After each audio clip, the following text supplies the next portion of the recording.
ప్రియులారా, ప్రస్తుత ఈ సీజన్ క్రిస్మస్ సందడితో యావత్ క్రైస్తవ్యం అంతా ఆనందాలతో ఉండటం మనకు తెలియని విషయం ఏమీ కాదు. ప్రతి ఏటా సుమారు నెల రోజుల పాటు క్రిస్మస్ పేరుతో అనేకమైన కార్యక్రమాలు సంఘాలలో జరుగుతూ ఉండటం, డిసెంబర్ 25 క్రిస్మస్ ఆరాధనతో ఈ కార్యక్రమాలు ముగియటం అనేది అనేక సంవత్సరాలుగా మనం చూస్తూ వస్తుంది. కానీ గత 10 సంవత్సరాలుగా దేశవ్యాప్తంగాను, మరి ముఖ్యముగా తెలుగు రాష్ట్రాలలో క్రీస్తుని గురించి, క్రైస్తవ్యాన్ని గురించి, బైబిల్ గురించి ఏ విధమైన దాడులు జరుగుతున్నవో ఈ సోషల్ మీడియా లేదా సామాజిక మాధ్యమాలలో మీరు చూస్తున్నది. ఒకప్పుడు ఎక్కడో జరిగింది అని మనం వినేవారం. కానీ ప్రస్తుతం మన వద్ద, మన మధ్య, మన చుట్టూ జరుగుతూ ఉండటమే కాస్త కలవరపడేటువంటి విషయం. ఈ సందర్భంలో లేదా ఇలాంటి పరిస్థితుల్లో బైబిల్పై మనం చాలా పట్టు మనం సాధించవలసిన వారమై ఉంటున్నాం. ఎందుకంటే విశ్వాసులను మనం కాపాడుకోవాలి.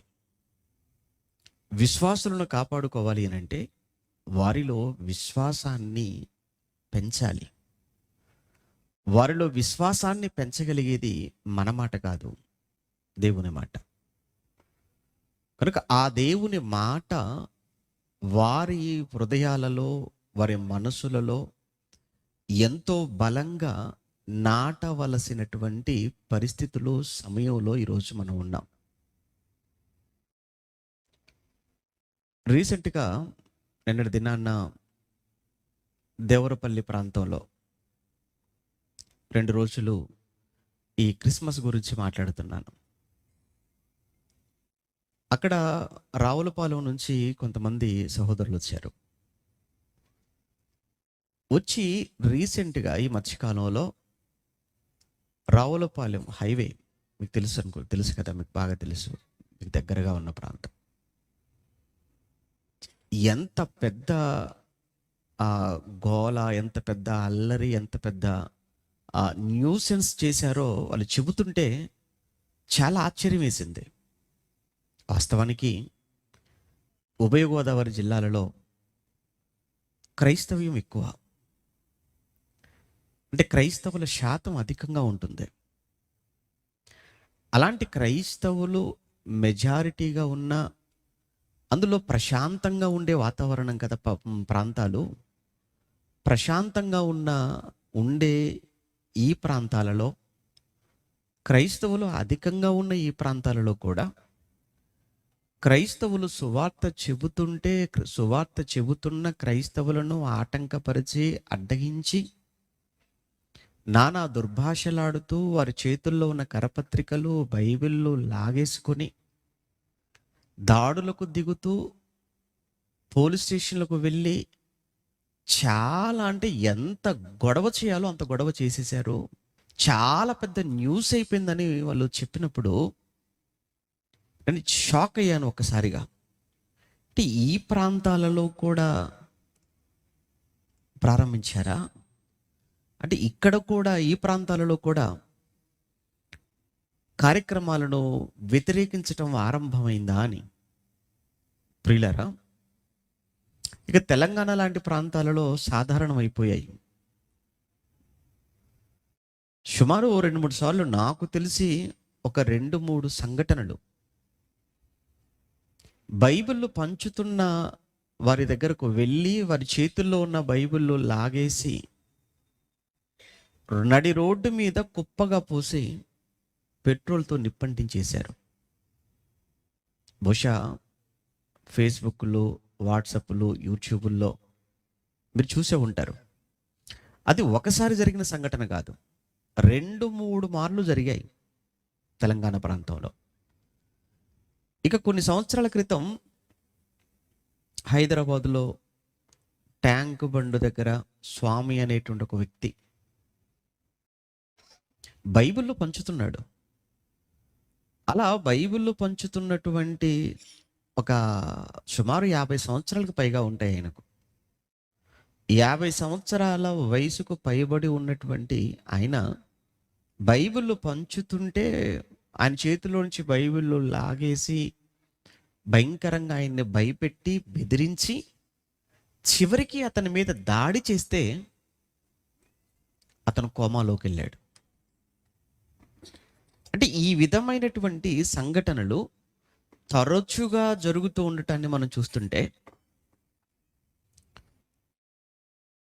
ప్రశాంతంగా ఉన్నటువంటి ఈ ప్రాంతాలను, వాతావరణాన్ని మత పిచ్చితో, మత మౌఢ్యంతో నిండుకున్న మనుషులు దీన్ని పాడు చేస్తున్నారు, కలవర పెడుతున్నారు అనే విషయం మనకు అర్థమవుతుంది. ఒక విషయం మీరు ఆలోచించండి. ఇప్పటి వరకు నాకు 45 సంవత్సరాలు. ఇప్పటి వరకు మన దేశంలో పలానా ప్రాంతంలో లేదా పలానా చోట భగవద్గీత పంచుతుండగా భగవద్గీత లాగేసి కాల్చేశారని కానీ చింపేశారని కానీ నేను వినలేదు. బహుశా మీరు కూడా వినే ఉండరు, ఎందుకంటే జరగలేదు కాబట్టి. అలానే ఒక ఖురాన్ కాలుతో తొక్కేశారని కానీ, చింపేశారని కానీ, కాల్చేశారని కానీ ఈ విధమైనటువంటి మాటలు కూడా బహుశా మనం వినలేదు.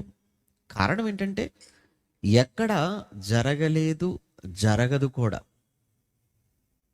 అటువంటప్పుడు కేవలం ఒక బైబిల్ విషయంలో మాత్రమే ఎందుకు పంచొద్దు, ఎందుకు మీరు ప్రకటించొద్దు, ఎందుకు లాగేసుకుంటున్నారు, ఎందుకు కాల్చేస్తున్నారు, ఎందుకు కాలుతో తొక్కేస్తున్నారు, ఈ విషయాలు కొంచెం మనం ఆలోచించవలసిన విషయాలు. ఎందుకంటే మనం ఉన్నది భారతదేశంలో. ఇది భారతదేశం అనేది ఒక మతానికి సంబంధించినటువంటి దేశం కాదు. ఇక్కడ అందరూ సమానం, అన్ని మతాలు సమానం. ఇక్కడ అధికారిక మతం అంటూ ఏమీ లేదు. అటువంటప్పుడు అందరూ సమానమైనప్పుడు, అధికారిక మతం అనేది ఇది లేనప్పుడు, అధికారిక మత గ్రంథం అనేది కూడా ఇది లేనప్పుడు, అన్ని గ్రంథాలు సమానమైనప్పుడు, అందరికీ వారి వారి గ్రంథాల గురించి ప్రకటించుకునే, పంచుకునే స్వేచ్ఛ ఉంది అని మాట్లాడుతున్నప్పుడు, మిగిలిన గ్రంథాలకు లేనటువంటి వ్యతిరేకత ఒక బైబిల్ గ్రంథానికి మాత్రమే ఎందుకు? అక్కడే ఆలోచించాలి. ఎందుకు బైబిల్ను పంచితే ఎందుకు అడ్డగిస్తున్నారు, ఎందుకు వ్యతిరేకిస్తున్నారు? అంటే బైబిల్ అంటే భయమా ఏమైనా? మనకి వేరే ఏదైనా గ్రంథం మన చేతికి ఇచ్చారనుకోండి, ధైర్యంగా మనం తీసుకుంటాం. వారు ఏదైనా మనకి చెప్తున్నారనుకోండి, మనం వింటాం. అటువంటప్పుడు మరి బైబిలు పంచిన, బైబిల్ గురించి మాట్లాడిన ఎందుకు అంతగా భయపడే పరిస్థితి, ఎందుకు అంతగా భయపడాలి? అంటే సంథింగ్, బైబిల్ అంటే ఎందుకో భయం. ఎందుకు భయం? బైబిలు మనిషి యొక్క మనసును మార్చేటువంటి పుస్తకం ఇది. మనిషి యొక్క మనస్సును మార్చగలిగినటువంటి మాటలు ఇందులో ఉండటమేనా?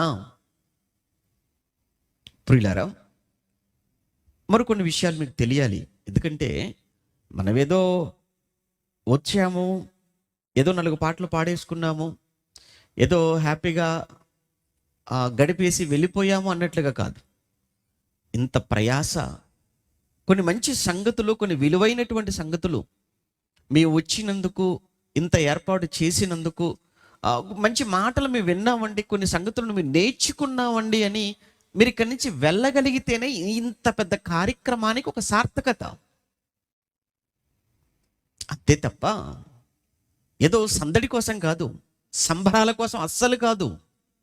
దయచేసి నేను చెబుతున్న మాటల్లో ఉన్న వాస్తవాన్ని మీరు కూడా ఆలోచించాలి. బైబిల్, ఎందుకు బైబిల్ గురించి మాట్లాడుతున్నానంటే, యేసుక్రీస్తుల వారి గురించి వ్రాయబడింది ఎక్కడ? మనకు బైబిల్లోనే కదా. ఇప్పుడు యేసుక్రీస్తుల వారు యొక్క జననాన్ని గురించి మనం చదువుకోవాలి అంటే ఎక్కడ చదువుకోవాలి? బైబిల్లోనే చదువుకోవాలి. ఆయన గురించి వ్రాయబడింది ఎక్కడ? బైబిల్లోనే కదా వ్రాయబడింది. యేసును గురించి ఏ బైబిల్ గ్రంథంలో వ్రాయబడిందో ఎక్కడైతే మనం చదువుకుంటున్నామో ఆ బైబిల్ యొక్క పరిస్థితి ఏంటో ప్రస్తుతం మనం చూస్తున్నాం. అలా అని జరుగుతున్నటువంటి సంఘటనలన్నిటినీ చూసి భయపడవలసిన అవసరం ఏమీ లేదు. ఏదో జరగబోతుంది అని ఆందోళన చెందవలసింది కూడా ఏమీ లేదు. మళ్ళా చెప్తున్నాను, ఎందుకంటే కాస్త మనం చరిత్రలోనికి మనం వెళ్ళి ఆలోచించినప్పుడు, చరిత్రలో ఇప్పుడు మనం చూస్తున్న మన కళ్ళతో మనం చూస్తున్న, మనం వింటున్న వీటికంటే కూడా ఎన్నో భయంకరమైనటువంటి సంఘటనలు చరిత్రలో జరిగాయి. అందులో 1, 2 మీకు జ్ఞాపకం చేస్తాను ప్రియులారా. అది 18వ శతాబ్దం, 18వ శతాబ్దం, సుమారు 1750, 1760 ఆ మధ్యకాలం, క్రీస్తు శకం. ఫ్రెంచ్ దేశంలో ఫ్రెంచ్ విప్లవానికి ఒక రకమైన ఆజ్యం పోసినవాడు వాల్టైర్ అనేటువంటి ఒక నాస్తికుడు. చాలా జ్ఞానవంతుడు, చాలా మేధావి. ఎంత జ్ఞానవంతుడు, ఎంత మేధావి అని అతని గురించి మీరు నెట్లో సెర్చ్ చేస్తే సుమారు ఒక 2000 పుస్తకాలు రచించాడు. 1 కాదు 2 కాదండి, 2000 పుస్తకాలకు పైగా రాశాడు. 20,000కు పైగా ఆర్టికల్స్ రాశాడు. అంటే అపర మేధావి. ఇక ఎప్పుడూ పుస్తకాలతో, ఎప్పుడూ ఆర్టికల్స్ రాస్తూ ఉంటాడు కనుక ఇవన్నీ ముద్రించాలి అని అంటే నేనే ఒక ప్రత్యేకంగా ప్రింటింగ్ మిషన్ కొనిపెట్టుకుంటే బాగుండు కదా అని దూరంగా వెళ్ళి విశాలమైనటువంటి ఒక ప్రాంతం, అందులో ఒక పెద్ద బంగ్లా, అందులోనే ఒక ప్రింటింగ్ మిషన్ తెచ్చిపెట్టేసుకున్నాడు. ఎప్పుడు నిత్యము ఆ ప్రింటింగ్ మిషన్ మీద పుస్తకాలు రాయటం, ముద్రించటం, ఆర్టికల్స్ రాయటం, ముద్రించటం, వీటిని యూరప్ అంతా కూడా పంచటం, ఎస్పెషల్లీ ఈ ఫ్రాన్స్ దేశం అంతా కూడా పంచటం. అందులో క్రిస్టియానిటీ గురించి, ముఖ్య క్రైస్తవ్యాన్ని గురించి, ఆ రోజున్న చర్చెస్ గురించి చాలా వ్యతిరేకంగా రాసేవాడు. చాలా వ్యతిరేకంగా, చాలా నీచంగా, చాలా ఏమంటారు అంటే హాస్యాస్పదంగా, చాలా వ్యంగ్యంగా, చాలా సెటైరికల్గా, చాలా దారుణంగా మాట్లాడేవాడు. మొత్తానికి ఎవడైనా ఒకానొక రోజు కన్ను మూయవలసిందే కదా. పుట్టాడు అని అంటే చావాలి. వాడు తత్వవేత్త అయినా, శాస్త్రవేత్త అయినా, ధనవంతుడైనా, ఎంత పెద్ద వ్యక్తి అయినా రోజులు నిండాయి, మంచం పట్టాడు, ఇక మరి కొన్ని రోజుల్లో చనిపోతాడు. ఈలోపు ఒక వ్యక్తి వచ్చాడు, అయ్యా మీరు చాలా పుస్తకాలు రాశారు, చాలా ఆర్టికల్స్ రాశారు,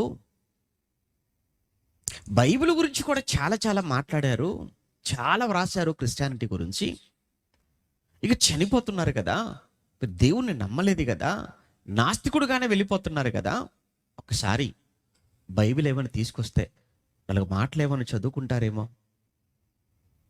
తీసుకురమ్మంటారా బైబిల్ను అని అడుగుతున్నాడు. అప్పుడు వాడు ఇచ్చిన సమాధానం ఏంటో తెలుసా? బైబిలా? ఏంటి మరి కొద్ది రోజుల్లో చనిపోతాడు, బైబిలా? భవిష్యత్తు చెప్తున్నాను చూడు, బైబిల్ భవిష్యత్తుని చెప్తున్నాను చూడు అంటున్నాడు.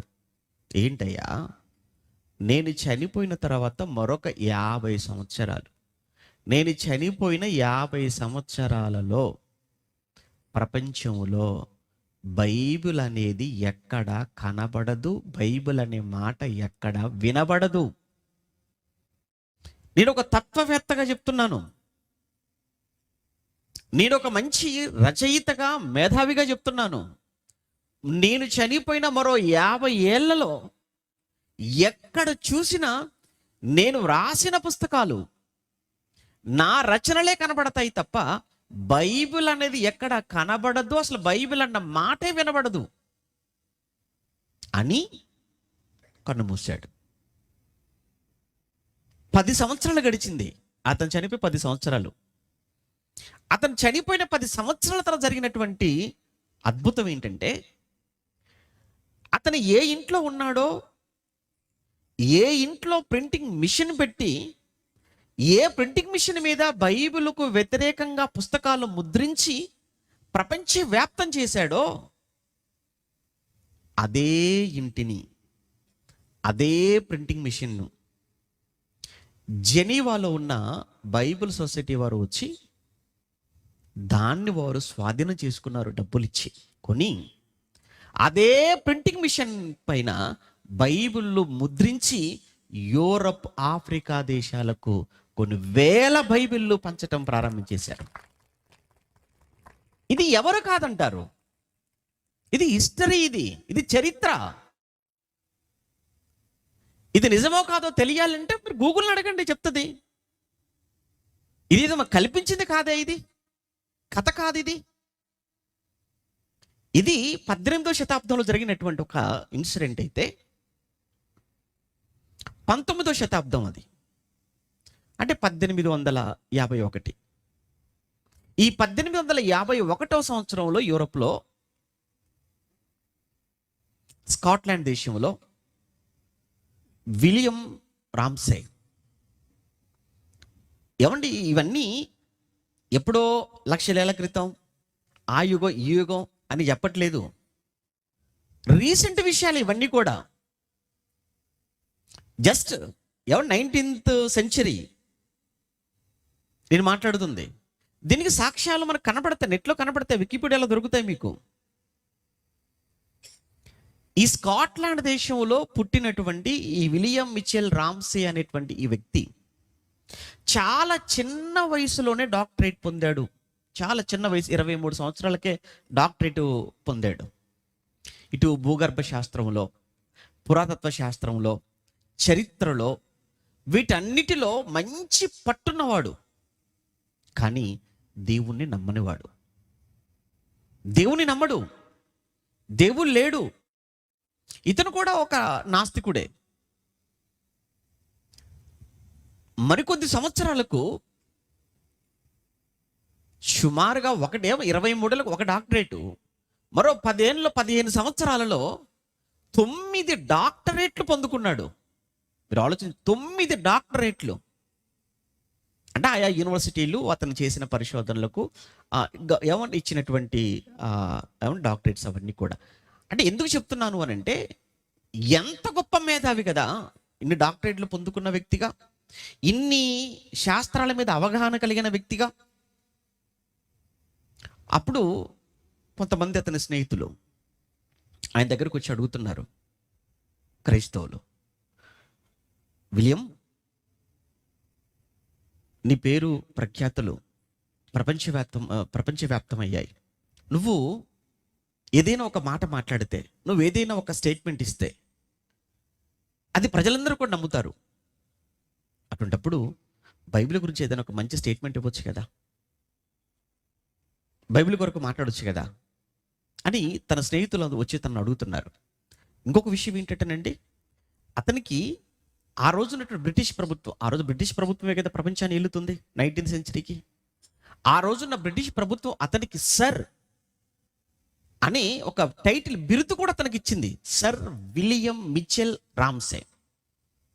సర్ అని బిరుదు మనకు తెలుసు కదండి. ధవళేశ్వరం ప్రాజెక్ట్ ఎవరు కట్టారంటే సర్ ఆర్థర్ కాటన్. సర్ అంటే చూసారా, అంటే సర్ అనేది ఆ రోజుల్లో ప్రపంచంలో అత్యున్నతమైనటువంటి బిరుదు, అత్యున్నతమైన పురస్కారం ఏంటంటే సర్.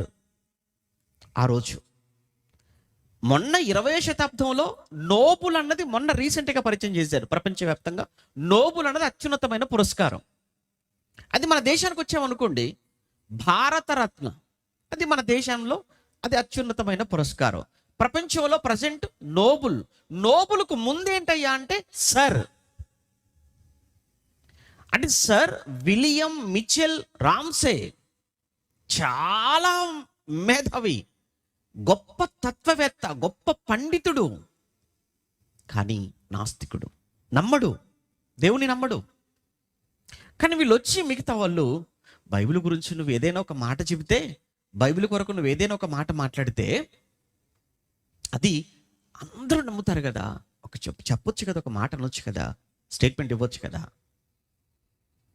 అన్నప్పుడు అతను అన్న మాట ఏంటంటే, బాగుంది కానీ నాకు బైబిల్ మీద చాలా సందేహాలు ఉన్నాయి, కానీ నాకు బైబిల్ మొత్తంలో 66 పుస్తకాలలో ఒక 2 పుస్తకాలు, 66 పుస్తకాలలో ఒక 2 పుస్తకాలు నా పరిశోధనలకు, నా రీసెర్చ్కు చాలా దగ్గరగా ఉన్నాయి. అయితే నేను వాటి మీద నేను పరిశోధన చేయాలి, చేసిన తర్వాత నేను మాట్లాడతాను. ఇంతకు ఏంటయ్యా 66 పుస్తకాలలో నీ పరిశోధనలకు చాలా దగ్గరగా ఉన్న ఆ 2 పుస్తకాలు ఏంటంటే, ఆ 2 పుస్తకాలు, ఒకటి లూకా, 2 అపోస్తలుల కార్యములు. ఈ రెండింటి రచయిత కూడా ఒకడే, ఆయనే లూకా గారు. లూకా గారు సువార్తలో వచ్చేసి మొదటి పుస్తకం సువార్తలో యేసుక్రీస్తు బయోగ్రఫీ, యేసుక్రీస్తు జీవిత చరిత్ర రాశాడు. ఆయన రాసిన 2వ పుస్తకమైన అపోస్తల కార్యములలో యేసుక్రీస్తు ఏర్పాటు చేసుకున్న అపోస్తలులు ఉన్నారే, అపోస్తలుల యొక్క కార్యాలు 2వ గ్రంథంలో రాశాడు. మొదటి గ్రంథంలో యేసు జీవితం రాశాడు, చరిత్ర, ఆయన కార్యాలు రాస్తే, 2వ గ్రంథంలో ఆయన శిష్యులు చేసిన కార్యాల గురించి 2వ గ్రంథంలో రాశాడు. అయితే ఈ 2 గ్రంథాలలో వ్రాయబడినటువంటి రాస్తున్నప్పుడు లూకా గారు చాలా దేశాల పేర్లు ప్రస్తావిస్తాడు. ఆ రోజు అంటే ఈయన మాట్లాడుతుంది 1851, మర్చిపోకూడదు, 1850లో తను మాట్లాడుతున్నాడు. లూకా గారు అపోస్తల కార్యం కానీ లూకా సువార్తగా రాసింది ఎప్పుడు? మొదటి సెంచరీలో, అంటే 1850 సంవత్సరాల క్రితం. ఆయనకు 1850 సంవత్సరాల క్రితం వ్రాయబడినటువంటి లూకా అపోస్తల కార్యం, 2 గ్రంథాలలో ఉన్న సంగతులు అవి ఎంతవరకు నిజం? ఇవి నిజమైతే చాలు, బైబిల్ ఒప్పేసుకుంటాను. ఇవి 2 చాలు, మిగిలిన 64 పుస్తకాలు కూడా రైట్ అని నమ్మడానికి. కనుక బైబిల్ ఈ 2 పుస్తకాలలో సుమారు లూకా గారు ఆ రోజు దేశాలుగా పిలువబడేవి. సుమారుగా అలా దేశాలుగా, చిన్న చిన్న ప్రాంతాలను కూడా దేశాలుగా పిలిచేవారు. మీకు తెలుసు, ఆ రోజుల్లో చిన్న ఆ ప్రాంతాలను కూడా దేశాలుగా పిలిచేవారు అన్నమాట. ఆ రోజు అలా సుమారు 34 దేశాల గురించి మాట్లాడతాడు. అలానే సుమారు 52 పట్టణాల గురించి లూకా గారు సువార్తలో కావచ్చు, అపోస్తల కార్యంలో కానీ మాట్లాడతాడు. అలానే ఒక 9 దీవులు తెలుసు కదా, ఐలాండ్స్ అంటారు కదా. మెలితి అనేది ఒక దీవి, ఆ తర్వాత ఒక క్రేతు అని, కుప్రా అని మనకు అపోస్తల కార్యంలో కనబడుతుంటే లూకా గారు రాసిన 2వ గ్రంథంలో ఇలాంటి ఒక 9 దీవుల గురించి ప్రస్తావిస్తాడు. అసలు నిజంగా ఇతను మాట్లాడుతున్నవి ఇవి నిజంగా ఉన్నాయా? ఈ పట్టణాలు కానీ, ఈ దీవులు కానీ, అలానే ఈ దేశాలు కానీ అవి నిజంగా ఉన్నాయా? అక్కడే ఉన్నాయా? అవి అక్కడే ఉన్నాయా? ఆ రోజుల్లో నిజంగా అవి అలానే పిలువబడ్డాయా? 2, ఆయన రాసే సమయానికి నిజంగా ఎవరి పేర్లైతే ఆయన మెన్షన్ చేస్తుంటాడో వాళ్ళు నిజంగా ఆ రోజు ఆ సంఘటన జరిగేటప్పటికీ నిజంగా వాళ్ళే గవర్నర్లుగా, వాళ్ళే రాజులుగా, వాళ్ళే అధికారులుగా ఆ రోజు నిజంగా ఉన్నారా? నేనే స్వయంగా వెళతాను, నేనే పరిశోధన చేస్తాను అని ఒక నాస్తికుడుగా, బైబిల్ విరోధిగా టర్కీ, గ్రీసు, కాబట్టి ఆ పాలస్తీనా, ఆసియా, ఆ ప్రాంతాలకు వెళ్ళాడు. ఎందుకంటే ఆ ప్రాంతాలలోనే కదా ఎక్కువగా లూకా గారు రాసినంత కూడా పౌలు గారు ప్రయాణం చేసినట్టు ప్రదేశాలు యేసు ప్రభు తిరిగిన ప్రాంతం అంతా పాలస్తీనా భూభాగం. పౌలు గారు ప్రయాణం చేసిందంతా కూడా ఎక్కడ? ఆసియాలోనూ ఆయన ప్రయాణం చేశాడు, యూరోప్లోనూ ఆయన ప్రయాణం చేశాడు. కనుక ఆయన ఎక్కడెక్కడైతే సువార్త కొరకు తిరిగాడో వాటన్నిటిని లూకా గారు మెన్షన్ చేశారు. కనుక ఆ ప్రాంతాలన్నిటికీ వెళ్ళి అన్నీ కూడా చాలా జాగ్రత్తగా క్షుణ్ణంగా పరిశోధనలు చేశాడు. సుమారుగా ఒక 10 నుంచి 15 సంవత్సరాల పాటు ఆ ప్రాంతాలు, బైబిల్లో చెప్పబడిన ప్రాంతాలు, లూకా గారు ప్రస్తావించిన ఆ ప్రాంతాలన్నీ తిరిగి తిరిగి తిరిగి తిరిగి పరిశోధన చేసి చివరికి 15 సంవత్సరాల తర్వాత చెప్పినటువంటి ఒక అద్భుతమైన మాట ఏంటంటే, ప్రపంచములో ఒకవేళ చరిత్రకారుడు అని ఒకవేళ ఎవరి గురించి అయినా ఒకవేళ మాట్లాడితే అందులో మొట్టమొదటి పేరు లూకా గారిది అయి ఉండాలి అని మాట్లాడుతూ, నిజంగా లూకా గారు రాసిన ఈ 2 పుస్తకాలను చదివిన తర్వాత నా నాస్తికత్వాన్ని నేను వదిలేస్తున్నాను, క్రైస్తవ్యాన్ని స్వీకరిస్తున్నాను అని బాప్టిజం పొంది క్రైస్తవుడై క్రీస్తు శిష్యుడుగా మారాడు. నాస్తికుడుగా వెళ్ళాడు బైబిల్ తప్పు పట్టాలని, నాస్తికుడుగా బైబిల్ తప్పు పట్టాలని వెళ్ళి క్రైస్తవుడుగా తిరిగి వచ్చాడు. అంతకంటే గొప్పోళ్ళ ఈరోజు బైబిల్ గురించి మాట్లాడుతున్న వాళ్ళు? ఏం తెలుసని బైబిల్ గురించి మాట్లాడుతున్నారు? బైబిల్లో మీకున్న బేస్ ఏంటి? ప్రియులారా, ఒకసారి ఈరోజు యేసుక్రీస్తుల వారి జన్మను గురించి, యేసుక్రీస్తుల వారి జీవితాన్ని గురించి కొన్ని సందర్భాలు మాత్రమే నేను మీ ముందు పెట్టి నేను సెలవు తీసుకోండి. ఎందుకంటే బైబిల్ మీద మీకు ఒక నమ్మకం అనేది మీకు ఏర్పడాలి. అందు గురించి ఇవి చెప్పాను. ఒక వాల్టేర్ గురించా, చరిత్రలో జరిగిన ఒక సంఘటన. అలానే ఒక విలియం మిచెల్ రామ్సేనా, అతనే ఎంత మేధావిగా, ఎంత నాస్తికుడుగా, ఎంత శత్రువుగా, ఎంత విరోధిగా చివరికి క్రైస్తవుడిగా మారాడే చదివి పరిశోధన చేసి. ఏమండి, అలాంటి పుస్తకం మన చేతిలో ఉంది కనుక దీన్ని మనం బాగా ధ్యానించాలి. దీని గురించి ఎవరు ఎన్ని మాటలు మాట్లాడినా ఎక్కడ కూడా మీలో సందేహం, ఎక్కడ మీలో అవిశ్వాసం అన్నది మీలో రాకూడదు, కలగకూడదు అన్న ఒక ఆలోచనతో ఈ సంగతులు మీ ముందు పెట్టాను. ఇప్పుడు ఇందులో యేసు జననాన్ని గురించి లూకా గారు మాట్లాడిన ఒక అద్భుతమైనటువంటి సంగతిని ఒకసారి మీకు జ్ఞాపకం చేస్తాను. లూకా వ్రాసిన సువార్త 2వ అధ్యాయం, క్రిస్మస్ సీజన్లో అందరూ చదువుకునే మాట. లూకా వ్రాసిన సువార్త 2వ అధ్యాయం 1వ వచనం నుంచి మనం చదువుకుందాం. లూకా సువార్త 2వ అధ్యాయం 1వ వచనం నుంచి మనం చదువుతున్నప్పుడు, ఆ దినములలో అన్నాడు.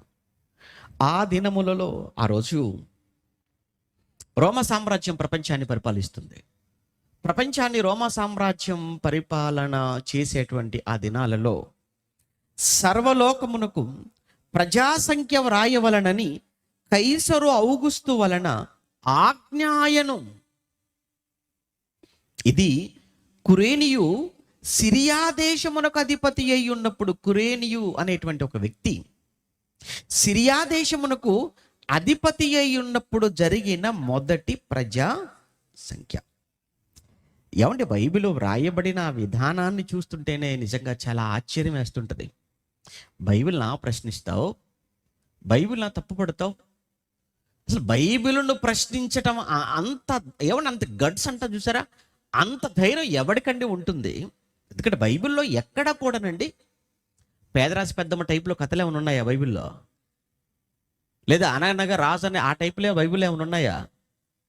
అనగనగా అబ్రహాం అని ఏమైనా ఉందా బైబిల్లో? అనగనగా యాకోబు అని బైబిల్లో మనకేమైనా చదువుకుంటాం? లేదే. అబ్రహాం ఇది హిస్టారికల్ పర్సన్, ఆయన చరిత్రలో ఉన్న వ్యక్తి. ఆయన నుంచి వచ్చిన వాడు ఇస్సాకు, ఇస్సాకు నుంచి వచ్చిన వాడు యాకోబు, యాకోబు నుంచి వచ్చిన వాళ్ళే ఇజ్రాయేలీలు. ఆ యాకోబు పేరుని దేవుడు ఇజ్రాయేల్గా మార్చాడు, అది నిజం. ఇంకో విషయం చెప్పమంటారా, దేవుడు ఆయన పేరు ఇజ్రాయేల్గా మార్చాడు. ఏ యాకోబు పేరు ఇజ్రాయేల్గా మార్చాడో ఆ యాకోబు పేరే ఈరోజు ఒక దేశానికి ప్రపంచంలో ఉండటం ఈరోజు మనం చూడటం లేదంటారా? చెప్పండి. ఇజ్రాయేల్ ఏంటిది? ఒక దేశం కాదు. ఆ దేశానికి ఆ పేరు ఎలా వచ్చింది? ఇజ్రాయేల్ అనేటువంటి యాకోబును బట్టి కాదు, యాకోబు ఎవరు? ఇస్సాకు కొడుకు కాదు. ఇస్సాకు ఎవరు? అబ్రహాం కొడుకు కాదు. అబ్రహాముతో దేవుడు ఒక ప్రవచనం చెప్పలేదు. దేవుడు అబ్రహాముతో ఒక మాట ఇవ్వలేదు. ఏమని? నీ నుంచి ప్రపంచ ప్రజలను ఏమంటే భూలోకములో ఏమంటే అందరినీ నీ నుంచి నేను దీవించబోతున్నాను, ఆశీర్వదించబోతున్నాననే ఒక ప్రాఫెసీ అండి. ఎప్పుడు అబ్రహామును దేవుడు ఎంచుకున్నప్పుడే అక్కడే యేసు గురించి ప్రవచనం ప్రారంభమైపోయింది. ఇంకా అంతకు ముందు అనుకోండి మనకు స్పష్టంగా కనబడేది అక్కడ అబ్రహాం దగ్గర కనబడుతుంది. ఒకసారి చూస్తారా మాట? ఏమండి ఒకసారి ఆ మాట ఆదికాండం 12వ అధ్యాయం, ఆదికాండం 12వ అధ్యాయము 3వ వచనంలో, నిన్ను దూషించు వారిని శపించెదను, భూమి యొక్క సమస్త వంశములు నీ యందు ఆశీర్వదింపబడును. కేవలం ఇజ్రాయెల్ గురించి భూమి యొక్క సమస్త వంశములు. మనం ఉన్నామా? మనం ఉన్నామండి అందులో. అంటే ఈరోజు ఇక్కడ మనం ఆనందపడుతున్నామే, క్రిస్మస్ పేరుతో సంతోషపడుతున్నామే, సెలబ్రేట్ చేసుకుంటున్నామే యేసు యొక్క జననాన్ని బట్టి. ఈ ఆనందం, ఈ సంతోషానికి మూలం ఎప్పుడు దేవుడు ఏర్పాటు చేశాడంటే అబ్రహాముతో మాట్లాడుతున్నాడు. ఎప్పుడో క్రీస్తుకు ముందు సుమారు 2000, ఇదొక 2000, మొత్తంగా 4000 సంవత్సరాల క్రితం అబ్రహాముతో దేవుడు చెప్పినటువంటి ప్రవచనం. భూమి యొక్క సమస్త వంశములు ఎలా? యేసు ద్వారా. మరలా ఒక్కసారి 22వ అధ్యాయం, అదే ఆదికాండం 22లో తిరిగి మరలా అబ్రహాముతోనే దేవుడు మాట్లాడుతూ 22వ అధ్యాయము ఆదికాండం 22:18 వచనంలో, 22 ఆదికాండం 18లో, మరియు అబ్రహాం నీవు నా మాట విన్నావు. అబ్రహాము నువ్వు నా మాట విన్నావు. ఏమంటే దేవుడికండి ఆయన మాట వినేవాళ్ళంటే చాలా ఇష్టం అండి. ఏమన్నా ఆయనకే కాదండి, ఎవరికైనా కానీ మన మాట వింటే మనకి ఎంత ఆనందంగా ఉంటుంది, ఎంత సంతోషంగా, ఎంత ఇష్టంగా ఉంటుందండి. జనరల్గా మనం ఎవరైనా ఇష్టపడాలంటే ఎవరిని ఇష్టపడతాం? మనం చెప్పే ప్రతిదానికి అడ్డం చెప్తున్నారు అనుకోండి, మనం చెప్పే ప్రతిదానికి తిరుగు చెప్తున్నారు అనుకోండి, మనం చెప్పే ప్రతిదాన్ని వ్యతిరేకిస్తున్నారు అనుకోండి, అబ్బా ఐ లవ్ యూ అంటారా వాళ్ళతో? ఐ హేట్ యూ అంటారు. మనకి ఇష్టం ఉండదు వాళ్ళు. ఆప్రాలండి మనం. నీ మాట కాదంటేనే, నీ మాట వినకపోతేనే, నువ్వు చెప్పిన అభిప్రాయాన్ని కాదని పక్కన పెట్టినప్పుడే నీకు ఇలా ఉంటే, దేవుడు నీ మాట వింటే నీకు ఇష్టం. దేవుడు కూడా అంతేనండి. ఆయన మాట ఎంతగా లోబడ్డాడో అబ్రహాం మనకు తెలియదేం కాదు కదా. అక్కడ సందర్భం ఏంటి? 22వ అధ్యాయం సందర్భం ఏంటంటే, అబ్రహాము తనకున్న ఒక్కగానొక్క కుమారుడైన ఇస్సాకును దేవుడు అడిగిన వెంటనే వెనుతీయక తీసుకొని వెళ్ళి బలివ్వటానికి సిద్ధపడిపోయాడు. ఎప్పటి వరకు దేవుడు చూశాడు తెలుసా అబ్రహాంను? కత్తి పైకెత్తినంత వరకు. ఎక్కడైనా అబ్రహాము మరలా సందేహం, ఎక్కడైనా అబ్రహాములో ఏమైనా విశ్వాసం, ఎక్కడైనా అబ్రహాము వెనక్కి తీసుకుంటాడేమో నిర్ణయాన్ని చూశాడు. అక్కడ వరకు. ఇంకో విషయం తెలుసా, దేవుడు ఈరోజు చెప్పాడు, ఆయన నీ కుమారుడు నాకు ఇవ్వాలి అని. తెల్లారై చేయాలి అని చెప్పలేదు, రాత్రి ఇచ్చేయమని చెప్పలేదు. ఎందుకంటే సడన్గా జనరల్గా మనిషి యొక్క మనస్తత్వం ఎలా ఉంటాయంటారంటే, మనకు ఎమోషన్స్ ఎక్కువ. ఏదైనా విషయం చెప్తున్నాం అనుకోండి, ఏదైనా బాధతో కూడుకున్న విషయం చెప్తున్నాం అనుకోండి, మనం కూడా అందులో లీనమైపోతుంటాం, ఏం చేస్తుంటారు. అంతే కదండి. సీరియల్ చూసేటప్పుడు చాలామంది ఏడుస్తుంటారు. ఏడవరండి? సీరియల్ చూసేటప్పుడు లోపల అత్త కోడల్ని బాగా హింసించేటప్పుడు ఏమంటే కోడలందరూ కూడా అక్కడ వీళ్ళు ఉన్నట్టుగా ఫీల్ అయిపోతుంటారు. అక్కడనేమో వాళ్ళ అత్తను పెడతారు, ఇక్కడ కోడలుగా వీళ్ళని పూజించేసుకుంటారు. కారిపోతుంటాయి కన్నీళ్ళు. ఎందుకు అంత లీనమైపోయారు అందులో? అంటే మనకి ఎమోషన్స్ ఎక్కువ. అలానే సంఘాలలో మనకు తెలియదు ఏం కాదు. సంఘాలలో కూడా మీరు చూడండి, ఏదైనా ఏమంటే దేవుని కోసం ఏమంటే ఇవ్వాలి చెయ్యాలి అన్నప్పుడు చాలా వేడి మీద ఉంటారు, వాగ్దానం చేసేస్తారు. ఇవ్వడానికంటే ఆ తర్వాత సంఘం నుంచి బయటకు వెళ్ళిపోయిన తర్వాత మొదటి వారం, రెండో వారం, మూడో వారం గడుస్తుంటుంది. ఆ రోజు చెప్పనేది చెప్తారు తప్ప ఇవ్వడానికి మాత్రం ఆ తర్వాత చాలా మందికి మనసు ఉండదు. ఇవ్వకుండా ఉండడానికి ఎలా స్కిప్ అవ్వాలని చూస్తుంటారు. మరి ఆ రోజు చెప్పేసావు, ఏదో వేడి మీద, ఏదో ఆవేశంలో, ఎమోషన్స్. ఏమో అబ్రహాము కూడా కొడుకుని ఇవ్వమనగానే ఇచ్చేస్తానని అన్నాడు. కానీ నిజంగా అబ్రహాం కూడా వేడి మీద కమిట్ అయిపోయాడా? ఆవేశంతో మాట ఇచ్చాడా? ఒకవేళ వేడి మీద ఆవేశం మీద కమిటీ పోయాడేమోనని దేవుడు అందుకే ఆలోచించి 3 దినాల ప్రయాణం పెట్టాడు అబ్రహాముకు. 3 days జర్నీ. కొడుకును పట్టుకొని 3 దినాల ప్రయాణం చేయాలి ఆ మోరియా దేశానికి, ఆ కొండ మీదకి వెళ్ళాలంటే. ఎక్కడైతే అంటే భలే కదా, తీసుకొచ్చి ఇచ్చేయచ్చు కదా ఇంట్లో. ఏమంటే ఏమంటే బయట ఇంటి బయట ఇచ్చేయచ్చు కదా బలిపీఠం కట్టి. లేదు లేదు, నేను చూపించు దేశానికి వెళ్ళాలి, నేను చూపించు ఆ దేశంలో ఆ కొండ మీద ఇవ్వాలి. ఎందుకు? ఈ ప్రయాణంలో ఎక్కడైనా మరలా ఒకవేళ నిజంగా ఒకవేళ ఎమోషనల్గానే ఒకవేళ అబ్రహాము కమిట్ అయిపోతే చల్లారిపోతాడు కదా, మళ్ళీ వెనక్కి వెళ్ళిపోతాడు కదా. అందుకు దేవుడు 3 దినాల ప్రయాణం పెట్టాడు. 3 దినాలలో ఇస్సాకును చూస్తున్నాడు, ఇస్సాకును మాట్లాడుతున్నాడు, ఇస్సాకును చేపట్టుకొని నడిపించుకుంటూ వెళ్ళిపోతున్నాడు. కానీ ఎక్కడ కూడా దేవుడికి ఇచ్చిన మాటను వెనకకు తీసుకోవాలని మాత్రం ఎక్కడా అనుకోలేదు. నిజంగా ఆ కొండపైకి వెళ్తున్నప్పుడు అంటే ఆ పర్వతం మీదకి వెళ్ళేటప్పుడు కింది భాగం దగ్గరికి వెళ్ళిన తర్వాత పనివాడిని అక్కడ వదిలేస్తాడు.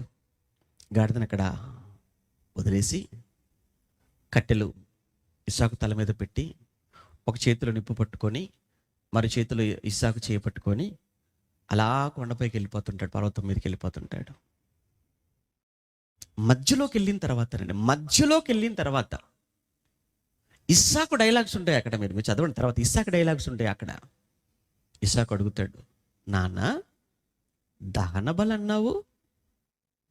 బలి అన్నావు కదా, మరి దహన బలికి నిప్పు కట్టెలు కావాలి, కట్టెలున్నాయి. నిప్పు కావాలి, నిప్పు ఉంది. మరి గొర్రెపిల్ల కావాలి కదా, ఆ గొర్రెపిల్ల ఏది అని ఇస్సాకు తన తండ్రి అయిన అబ్రహామును ఆ మాట అడిగినప్పుడు ఆ ముసలి గుండె ఏమైపోయి ఉంటుందో ఒక్కసారి మీరు ఊహించండి. అబ్రహాం ప్లేస్లో ఒక్కసారి మీరు ఊహించండి. అప్పుడు వెంటనే అబ్రహాము తేరుకొని అన్నమాట, నాయనా యెహోవా ఈరే, దేవుడే చూచుకుంటాడురా. పాపం ఆ గొర్రె పిల్ల ఇస్సాకైన సంగతి ఎవరికి తెలియదు. అప్పటి వరకు ఇస్సాకుకు తెలియదు. తెలిస్తే ఎందుకు అంత అమాయకంగా మాట్లాడతాడు? అప్పుడైనా ఒకవేళ అబ్రహాము బలహీనుడైపోయి వెనకెళ్ళిపోతాడేమో. నో, అబ్రహాము గుట్లెను గట్టిగా చేసుకున్నాడు, పైకి తీసుకెళ్ళాడు, కట్టెలు పేర్చాడు, కొడుకును పిలిచాడు, చేతులు కట్టేస్తున్నాడు, ఇస్సాకు చేతులు కడుతున్నాడు. అప్పుడు అర్థమైందండి దేవుడే చూసుకుంటాడు అని అన్నావు కదా నాన్న, నేనేనా అయితే గొర్రె పిల్లను, ఆ పశువు నేనేనా, బలి పశువును నేనేనా ఇప్పుడు ఈ కట్టెల మీద పడుకోవాలి, నేనేనా బలిగా మారబోతున్నది అని ఆ ముసలివాడైన అబ్రహాము త్రోసేసి పరిగెత్తొచ్చు. కానీ నిజంగానండి ఏమనిపించిందంటే, ఈ అబ్రహాము ఆ తండ్రికి ఎంత విధేయుడో ఈ ఇస్సాకు ఈ తండ్రికి అంత విధేయుడు.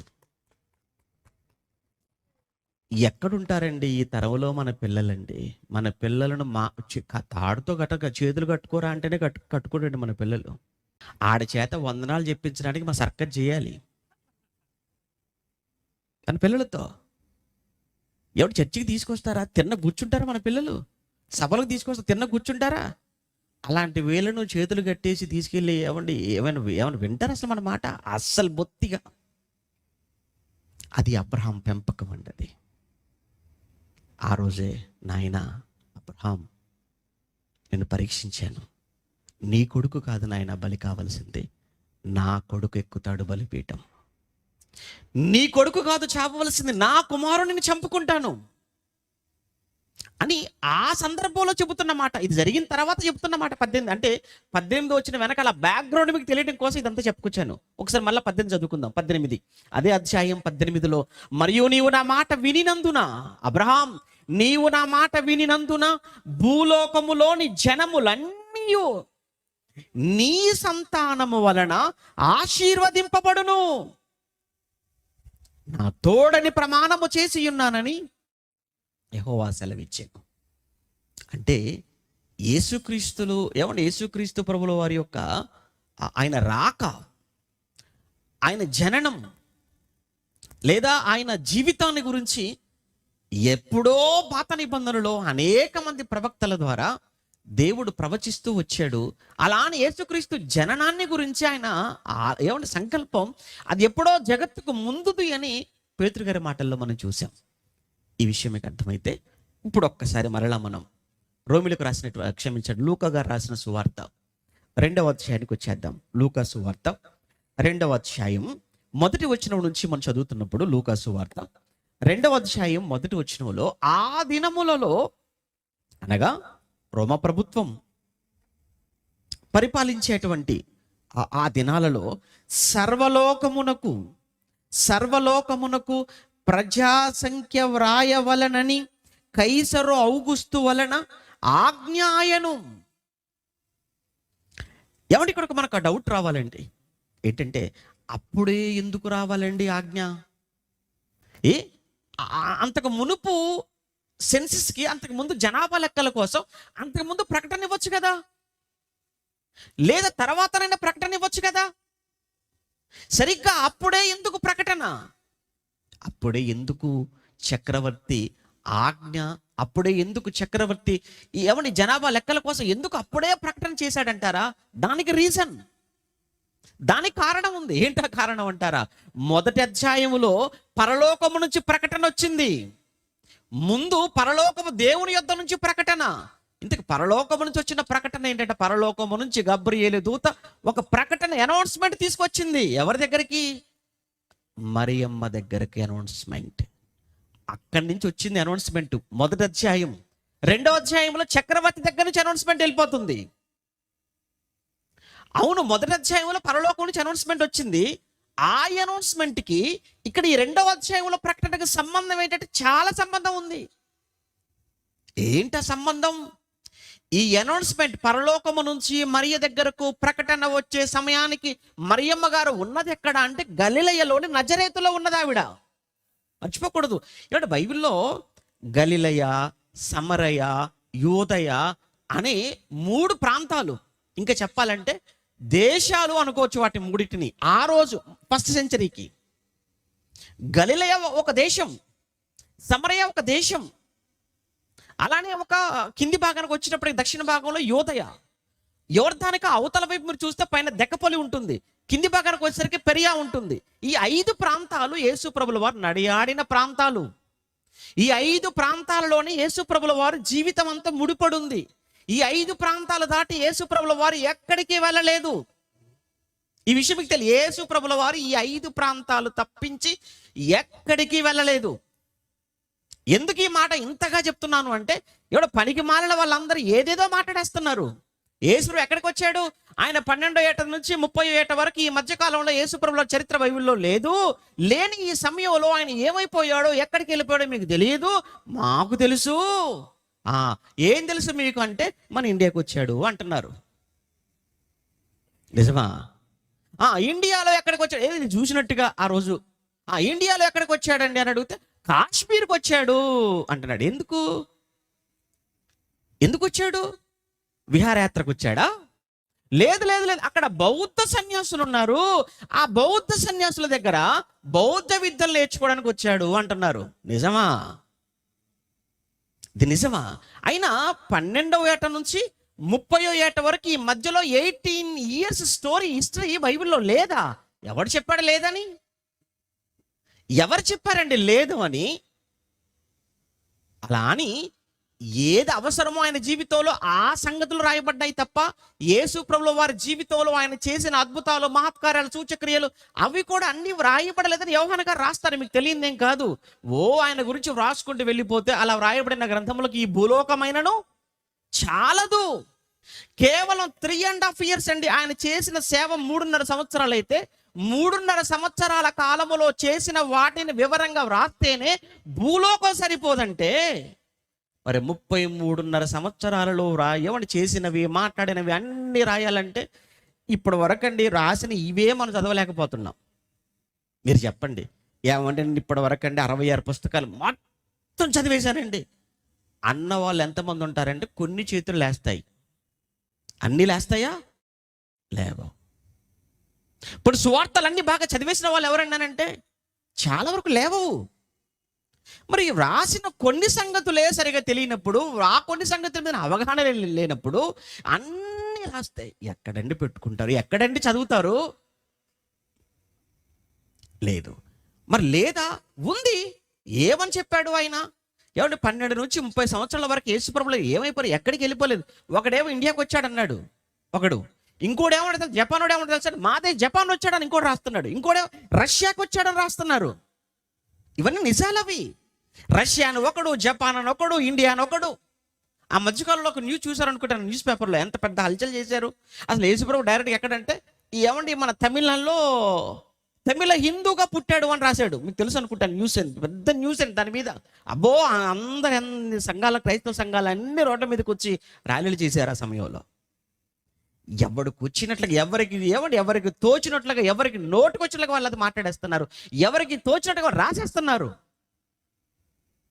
కానీ మనకంటూ ఉండాలి కదా, ఒక స్టాండర్డ్ ఉండాలి కదా మనకంటూ. అంటే మనకంటే అసలు బైబిల్లో ఏముందో మనకు తెలియాలి కదా. బైబిల్లో ఏముందో మనకు తెలిసిందనుకోండి, ఎవడెన్నన్నా కానీ మనకేమనిపి నవ్వుకుంటాం అంతే. అదే 2 ఏళ్ళు 4 ఏళ్ళు తెలిసిందనుకోండి, ఎవడో వచ్చి 6 అంటే నమ్మేస్తామండి మనం. లేదు కదా. ఏమండి తాజ్మహల్ ఎక్కడుందనంటే ఆగ్రా, అది మనకు తెలిసిందనుకోండి ఆగ్రాలో ఉందని. ఇంకెవరు ఢిల్లీలో ఉందని నమ్మం మనం, బెంగళూరులో ఉందని నమ్మం. అసలు అది ఎక్కడుందని తెలియదు అన్నారు అనుకో, బెంగళూరులో ఉందండి తాజ్మహల్ అన్నారు అనుకోండి, నిజమా అండి, అవునా అండి అంటారు అంతే. ఎందుకు మనకి తెలియదు కాబట్టి అసలు ఎక్కడుందనేది. అసలు ఒరిజినల్గా ఎక్కడుందో నీకు తెలిసిందనుకో, ఇంక ఎవరు ఎన్ని చెప్పినా కానీ నమ్మే పరిస్థితి ఉండదు. అందుకే బైబిల్ బాగా తెలుసుకోవాలి, బైబిల్ బాగా నేర్చుకోవాలి. ఏమంటే ఈ కాలంలో బైబిల్ మనం చాలా బాగా నేర్చుకోవాల్సిన కాలం. అంటే మళ్ళీ చెప్తున్నాను, ఒకప్పుడు నడిచింది ఏమంటే వదిలేద్దాం. కానీ ప్రస్తుత కాలంలో నీ విశ్వాసాన్ని పరీక్షించే, నీ విశ్వాసాన్ని ఏమండి ప్రశ్నించే ఎన్నో ప్రశ్నలు, ఎన్నో సందేహాలు ఈరోజు నీ ముందుకు వస్తున్నాయి. దీనికి తెలియాలి, మనం తెలుసుకోవాలి. నిజంగా ఈరోజు చాలా అదృష్టవంతులు కూడా మనం. ఎందుకంటేనండి ఈరోజు మనకు బైబిల్ నేర్చుకోవటానికి ఎన్నో అవకాశాలు మనకున్నాయి. బైబిల్ నేర్చుకోవడానికి ఎన్నో అవకాశాలండి. ఒకప్పుడు అండి బైబిల్ నేర్చుకోవాలంటే తప్పనిసరిగా ఎక్కడో చెన్నై వెళ్ళాలో, బెంగళూరు వెళ్ళాలో, లేకపోతే హైదరాబాద్ ఇంకెక్కడికో వెళ్ళాలి. ఏమన్నా కుటుంబాలను వదిలేసి, ఊరు వదిలేసి, ఏమంటే సంఘాలు ఎక్కడికో వెళ్ళిపోయి ట్రైనింగ్ చేయాల్సిన పరిస్థితి ఇప్పుడు ఏం లేదండి. ఇప్పుడు ఎక్కడ చాలా మంది అంతా ఆన్లైన్, అంతా అంటే ఎన్ని ఫెసిలిటీస్ ఉన్నాయి బైబిల్ నేర్చుకోవడానికి, ఎన్ని అవకాశాలు ఉన్నాయి. ఇన్ని అవకాశాలు ఉన్న తర్వాత కూడా బైబిల్ నేర్చుకోకపోతే ఏమంటారు చెప్పండి? ఏమండి ఎక్కడ లేదని కాదండి, బైబిల్లో అన్ని విషయాలు రాశాడు. బైబిల్లో యేసుప్రభుల వారు 12 నుంచి 30 వరకు ఎక్కడున్నాడో బైబిల్లో రాయబడి ఉందండి. లేదంట తప్పంటది. ఒక మాట చూస్తారు, ఒక్క మాట ఏమండి ఉంది అని చెప్పడానికి ఒక మాట చూపిస్తానండి. ఏమండి అదే లూకాసు వార్త ఒకసారి, ఏమంటే 2వ అధ్యాయంలో ఉన్నాం కదా మనం. లూకాసు వార్త 2వ అధ్యాయంలో ఉన్నారు కదా. అదే 2వ అధ్యాయంలో చివరికి వెళ్దామా ఒకసారి. అదే 2వ అధ్యాయంలో ఒకసారి చివరి మాటను మనం చదువుతున్నప్పుడు యేసు ప్రభుల వారు తన తల్లితో ఏమండి యోసేపు గారితో కలిసి తిరిగి ఆయన నజరేతుకు వచ్చేసాడు. వచ్చేసిన తర్వాత 52వ వచనంలో యేసు జ్ఞానమందును, చూడండి, యేసు జ్ఞానమందును వయస్సునందును, చూడండి అక్కడ యేసు జ్ఞానమందును వయస్సునందును, ఆ పదం చూడ, వయస్సునందును. నెక్స్ట్ 3, దేవుని దయేందును మనుషుల దయేందును వర్ధిల్లుచుండెను. ఎక్కడ? మీరు 51 చూడండి, 51. అంతటా ఆయన వారితో కూడా బయలుదేరి నజరేతునకు వచ్చి వారికి లోబడి ఉండెను. అంటే ఆయన నజరేతుకు తల్లిదండ్రులతో పాటు కలిసి వచ్చి వారికి లోబడి ఉంటుండగానే, వారికి లోబడుతున్న సమయంలోనే జ్ఞానములో ఎదిగాడు, వయసులో ఎదిగాడు, దేవుని దయలో ఎదిగాడు, మనుషుల దయలో ఎదిగాడు, వర్ధిల్లాడు. అంటే 12, 13 వయసులో వర్ధిల్లటం అంటే 12, 13, 14, 15 ఇలా ఆయన వర్ధిల్లాడు. ఎక్కడ ఎదిగాడు? నజరేతులో. ఇంకా మీకు డైరెక్ట్గా మీకు కావాలి అని అంటే 4వ అధ్యాయం ఒకసారి, 4వ అధ్యాయం 16వ వచనాన్ని ఒకసారి చూద్దాం. 4వ అధ్యాయం 16వ వచనంలో, తర్వాత ఆయన అనగా యేసు ప్రభుల వారు తర్వాత ఆయన తాను పెరిగిన నజరేతునకు వచ్చెను. ఇంకోటి తర్వాత తన వాడుక చొప్పున అన్న పదం చూడండి అక్కడ. అంటే వాడుక అంటే అర్థం ఏంటి చెప్పండి? వాడుక అంటే ఏంటండి? అలవాటుగా అని అర్థం. అంటే ఆయన అలవాటుగా ఎక్కడికి వెళ్ళేవాడు? సమాజ మందిరానికి వెళ్ళేవాడు. అక్కడే నజరేతులో ఆయన తన వాడుక చొప్పున సమాజ మందిరానికి వెళుతూ ఉండేవాడు. ఒకవేళ నిజంగా నజరేతులో లేడనుకోండి, వాడుక చొప్పున అన్న పదం తప్పు. తాను పెరిగిన నజరేతు అనే మాట తప్పు. ఇంకోటి చివరికి వచ్చేసరికి గవర్నర్ గారే యేసుక్రీస్తుల వారికి ఇచ్చినటువంటి రెసిడెన్షియల్ సర్టిఫికెట్. మనకు తెలుసు కదండి, నేటివిటీ అంటాం కదా. ఎవరో గారు ఇస్తారు మనకు. గవర్నరే యేసుక్రీస్తుల వారికి ఇచ్చిన రెసిడెన్షియల్ సర్టిఫికెట్ ఏంటో తెలుసా? ఇతను నజరేయుడు. నజరేయుడుగా పిలువబడ్డాడు. నజరేతుకు చెందినవాడు. ఎందుకు నజరేయుడుగా పిలువబడ్డాడు? ఆయన పెరిగింది ఎక్కడ? ఆయన పుట్టింది బెత్లెహేములో, పెరిగింది నజరేతులో, మరణించింది యెరూషలేములో. ఆయన పుట్టింది యోదయలో, ఆయన పెరిగింది గలిలయలో, ఆయన పరిచర్య చేసింది ఈ 5 ప్రాంతాలు: గలిలయ, సమరయ, యూదయ, దెక్కపొలి, పెరయ. చివరికి ఆయన మరణించింది కూడా యూదయలో, యెరూషలేములో మరణించాడు. ఇవి ప్రాథమికమైన సంగతులు. ఇవి తెలియకపోతే ఎలా చెప్పండి? ఇప్పుడు ఒకసారి మరలా మన ఇక్కడికి వచ్చేద్దాం. ఇది లూకా సువార్త 2వ అధ్యాయం. లూకా వ్రాసిన సువార్త మరలా మన పాట 2వ అధ్యాయానికి మనం వచ్చేస్తే, 2వ అధ్యాయంలో ఆయన మాట్లాడుతున్నప్పుడు, ఆ దినములలో సర్వలోకమునకు ప్రజాసంఖ్య వ్రాయవలనని కైసరు ఔగుస్తు వలన ఆజ్ఞ ఆయను. ఎందుకు కైసరు ఔగుస్తు అప్పుడే సర్వలోకమునకు ప్రజాసంఖ్య వ్రాయాలి? అప్పుడే ఎందుకు ప్రజలందరూ కూడా ప్రజాసంఖ్యలో చేర్చబడాలని అప్పుడే ఎందుకు ఆర్డర్, అప్పుడే ఎందుకు అనౌన్స్మెంట్ ఇచ్చాడు? అంటే ఒక విషయం మీకు అర్థమైంది. మొదటి అధ్యాయంలో పరలోకం నుంచి ఒక అనౌన్స్మెంట్ వచ్చింది. ఎవరికి? మరియమ్మ గారికి. అవును, మరియమ్మ గారికి మొదటి అధ్యాయంలో పరలోకపు దేవుడి యుద్ధ నుంచి అనౌన్స్మెంట్ వస్తే, 2వ అధ్యాయంలో చక్రవర్తి నుంచి అనౌన్స్మెంట్ వెళుతుంది. అక్కడి నుంచి రావడానికి, ఇతను ఇక్కడ చక్రవర్తి దగ్గర నుంచి వెళ్ళటానికి ఈ రెండింటి మధ్య ఉన్న సంబంధం ఏంటి? ఈ రెండింటి మధ్య ఒక సంబంధం, ఒక బలీయమైన సంబంధం ఉంది. ఏంటి ఆ సంబంధం అంటే, మరియమ్మ యొద్దకు వచ్చిన అనౌన్స్మెంట్ అది నజరేతులో ఉన్నప్పుడు వచ్చింది. కానీ నజరేతులో ఉన్నప్పుడు యేసుక్రీస్తు మరియమ్మ గర్భంలో పడి అక్కడ ఆయన లోపల పెరిగిన గర్భంలో అక్కడ ఆయన జన్మించడానికి వీల్లేదు. ఆయన అక్కడ జన్మించకూడదు. ఎక్కడ? నజరేతులో జన్మించకూడదు. ఎందుకు నజరేతులో జన్మించకూడదు అని అంటే, ఆయన నజరేతులో జన్మిస్తే ప్రవచనాలు తప్పైపోతాయి, ప్రవచనాలు నిరర్థకమైపోతాయి. ఎందుకు ప్రవచనాలు తప్పు, ప్రవచన నిరర్థకమైపోతాయి? యేసుక్రీస్తు ఎక్కడ జన్మించాలని ప్రవచనాలు చెప్పబడ్డాయి? బెత్లెహేములో. మరి బెత్లెహేములో ఆయన జన్మించాలి అని అంటే, వీళ్ళు ఉన్నది నజరేతులో అంటే, వీళ్ళు ఇక్కడి నుంచి బెత్లెహేముకు వెళ్ళాలి అని అంటే, ఇప్పుడు ఆయన వాడుకుంటుంది ఎవరిని? కైసరు ఔగుస్తును వాడుకుంటున్నాడు. కైసరు ఔగుస్తు. ఏమంటే యేసు ప్రభు కోసం చాలా సులభంగా మాట్లాడొచ్చు, చరిత్రలో లేడు, కల్పితము అని. కానీ కైసరు ఔగుస్తు అనేటువంటి వాడు చరిత్రలో లేడని చెప్పగలరా ఎవడైనా? కైసరు ఔగుస్తు అనే వ్యక్తి చరిత్రలో లేడు అని చెప్పే దమ్ము ఎవరికి ఉంటుంది చెప్పండి? ధైర్యం? నో. ఎందుకు? అతను చరిత్ర పురుషుడండి. ఎవరు? కైసరు ఔగుస్తు. సీజర్ అగస్టస్ అంటారు ఇంగ్లీష్లో. అగస్టస్. ఈ అగస్టస్ అనే ఆ పేరు మీదనే ఆగస్టు నెల వచ్చింది. ఆగస్టు నెలకు ఆడి పేరే పెట్టారు. ఇప్పుడు మీలో ఎవరైనా ఆగస్టులో పుట్టినరోజులు ఉంటే, ఆగస్టులో ఏమండి ఆ బర్త్డేలు చేసుకునే వాళ్ళు, అసలు మీకు ఆగస్టులో మీరు పుట్టారని చెప్పుకుంటున్నారంటే, ఆగస్టులో ఏమండి మీరు బర్త్డే చేసుకుంటున్నారు అని అంటే కారణం ఎవరో తెలుసా? ఈడే. ఎవరు? ఈ ఔగుస్తే. ఆడ పేరు మీద వచ్చింది ఆ నెల. జూలైలో ఉంటుంది కదా, జూలైలో బర్త్డేలు ఉన్నాయి కదా. ఏమంటే జూలైలో ఎవరికైతే బర్త్డేస్ ఉన్నాయో, ఎవరైతే జూలైలో బర్త్డే చేసుకుంటున్నారో, ఆ జూలై నెలకు పేరు ఎవరితో తెలుసా? ఈడు బాబు జూలియస్ సీజర్. ఆడే ఫౌండేషన్ వేశాడు రోమా సామ్రాజ్యానికి.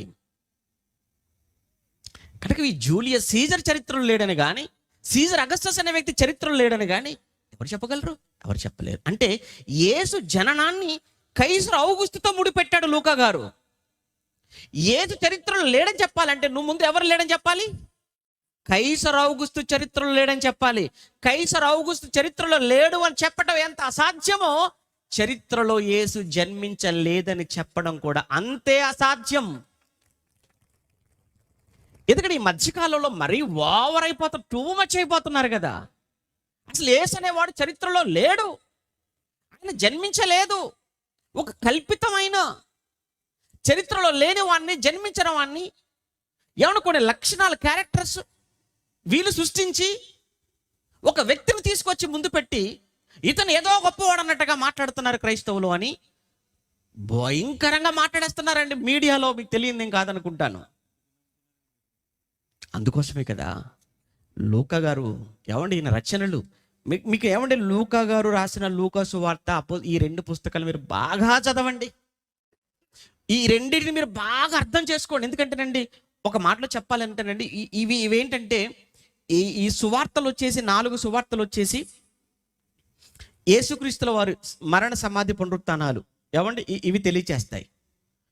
ఇక అపోస్తుల కార్య గ్రంథం ఉంది చూసారా, అది లేకపోతేనండి ఎలా ఉంటుందనంటే, మనం ఈ ఒడ్డు నుంచి ఆ ఒడ్డుకి వెళ్ళాలంటేనండి మధ్యలో బ్రిడ్జ్ ఉండాలి. బ్రిడ్జ్ అనేది లేకపోతే ఎలా చేరుకోగలం అవతలకు మనం? అలానే ఈ సువార్తలలో నుంచి మన పత్రికల్లో, సంఘానికి రాసిన పత్రికల్లోనికి మనం వెళ్ళాలి అని అంటే ఈ అపోస్తుల కార్యముల గ్రంథం అనేది ఏంటంటే ఇది ఒక వారధి, ఇది ఒక బ్రిడ్జ్ లాంటిది. అంటే మనం వెళ్ళాలి అంటే తప్పనిసరిగా అపోస్తుల కార్యాల గ్రంథము గుండానే మనం అందులోకి వెళ్ళాలి, ఆ పత్రికల్లోనికి.